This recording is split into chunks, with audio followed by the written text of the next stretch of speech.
গণতন্ত্রের যে মশাল শহীদ জিয়া হাতে নিয়েছিলেন, সেই মশাল বেগম খালেদা জিয়া দীর্ঘ সময়ে সেই মশাল বহন করেছে গণতন্ত্র।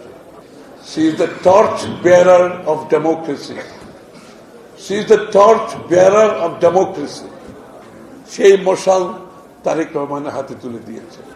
এখন গণতন্ত্রের টর্চ বেয়ারার হচ্ছে তারেক রহমান সাহেব। লিলি বিউটি সোপ, যার অ্যান্টি এজিং গুণ তারুণ্য ধরে রেখে ত্বককে করে উজ্জ্বল, তারুণ্যময় উজ্জ্বল ত্বকের জন্য। রিমার্ক, সমস্ত জাতিকে উনি ঐক্যবদ্ধ করে ফ্যাসিস্ট মুক্ত করতে সক্ষম হয়েছেন, সেই গণতন্ত্রের টর্চ বেয়ারার হিসাবে, আমাদের আগামী দিনের টর্চ বেয়ারার। তাই আমাদেরকে যেটা করতে হবে, আমাদের মানদণ্ড উঁচু রাখতে হবে। আপনারা তো সবাই শিক্ষিত মানুষ, এই কথাগুলো আমি বলছি।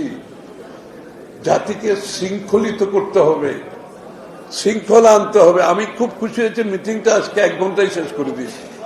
এটা বিরাট শৃঙ্খলা এনেছেন আজকে আপনারা, আমি ধন্যবাদ জানাচ্ছি আপনাদের। জাতির মধ্যে শৃঙ্খলা আনতে হবে, মানদণ্ড উঁচু রাখতে হবে, উপরে থাকতে হবে। এটা আমাদেরকে করতে হবে। আরেকজন করে দেবে, আরেকজনের দিকে তাকালে তো হবে না।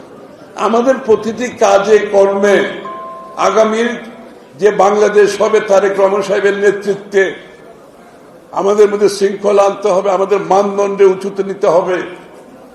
তারেক রহমান সাহেব যে রূপরেখা আগামী দিনে দিয়েছেন বাংলাদেশের জন্য, যখন একদলীয় শাসন থেকে জিয়াউর রহমান সাহেব বহুদলীয় গণতন্ত্র করে আধুনিক বাংলাদেশ গড়েছিলেন, এখন আবার একদলীয় শাসন থেকে বহুদলীয় গণতন্ত্র আবার বাংলাদেশকে আধুনিক নতুন বাংলাদেশ কথাটা আমি বলতে চাই না, যে বাংলাদেশকে যে জায়গায় যে তারেক রহমান সাহেব নিয়ে যাওয়ার জন্য যে প্রোগ্রাম করেছেন, সেটা আমাদেরকে সেই মানদণ্ড আমাদেরকে ডেমনস্ট্রেট করতে হবে, আমাদের কাজে কর্মের মধ্যে করতে হবে।